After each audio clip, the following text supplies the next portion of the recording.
Mojtaba Khamenei. Il a succédé à son père, l'ayatollah Ali Khamenei, qui est donc décédé il y a une semaine, un peu plus d'une semaine tout pile. Il a 56 ans, il est considéré comme un proche des conservateurs en raison de ses liens avec les gardiens de la Révolution. Oui, en fait, c'est un religieux de rang intermédiaire, donc il est au cœur du régime vraiment depuis des décennies. Il en connaît parfaitement les rouages, il a toujours été là.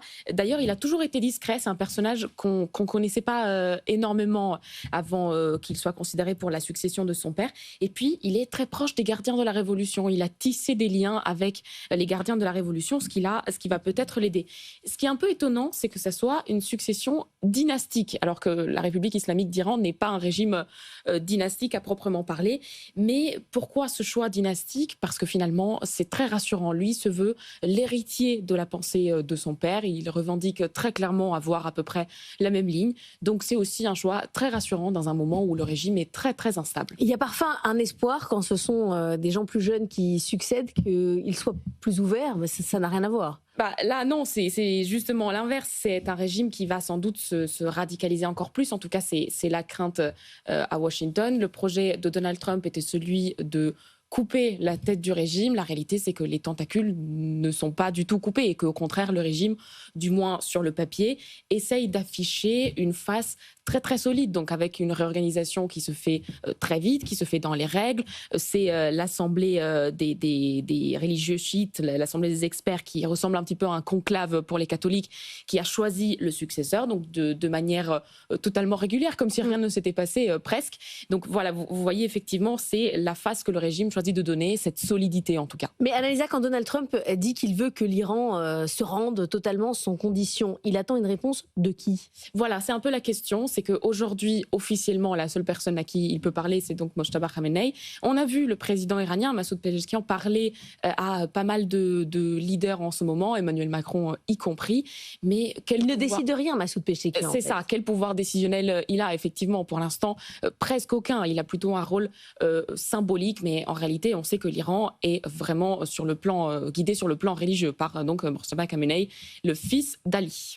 L'information de ce matin, c'est le niveau du pétrole. On est à $114 le baril sur le Brent et le WTI à quelques encablures près. On a pris plus de 25% quand même en une séance. On n'a jamais été aussi vite, aussi fort, aussi violemment sur le pétrole. On reviendra sur la question de l'eau également dans le journal de 7h30. Le détroit d'Ormuz est totalement bloqué aujourd'hui avec quels espoirs de voir des tankers passer, Annalisa ?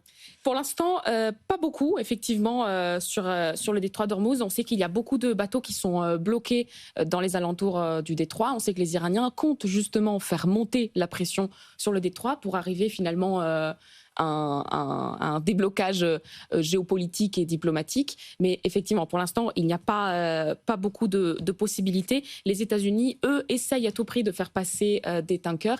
Ils ont annoncé, Washington a annoncé un plan à $20 milliards de réassurance maritime. Il y a un problème d'assurance. La vérité, c'est que les assureurs ne refusent d'assurer les bateaux qui passent par là, puisque ça serait tout simplement à perte. Pour l'instant, c'est trop risqué. Les Iraniens menacent de mettre le feu à tous les bateaux qui puissent passer par le détroit d'Ormuz. Donc si Donald Trump fait ce geste, pour l'instant on n'a pas vraiment les détails de ce plan de réassurance maritime annoncé par Washington la semaine dernière, en fin de semaine dernière. Mais voilà, l'idée c'est vraiment de dire on se substitue aux assurances parce qu'il faut faire circuler le pétrole, il faut faire circuler le gaz. Les États-Unis sont plus intéressés par le pétrole, mais il faut faire circuler en général l'énergie, sinon tout va être bloqué. Ce qu'il faut bien avoir en tête, c'est que la manière pour l'Iran de riposter, c'est de renchérir le coût de la guerre pour ses voisins.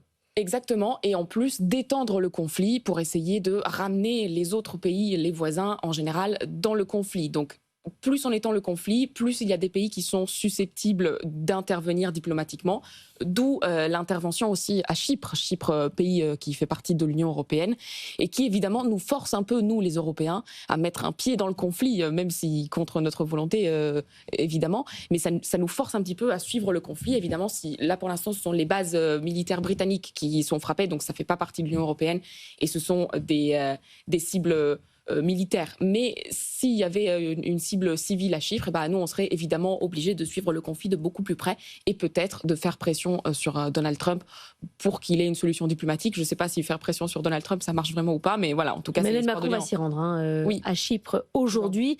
Et sur les questions des frappes iraniennes, il y en a une il y a quelques instants au Bahreïn qui a provoqué un incendie dans le complexe pétrolier d'Al Mouamira. C'est ce que nous dit un média d'État de Bahreïn. Merci beaucoup, Annalisa Capellini.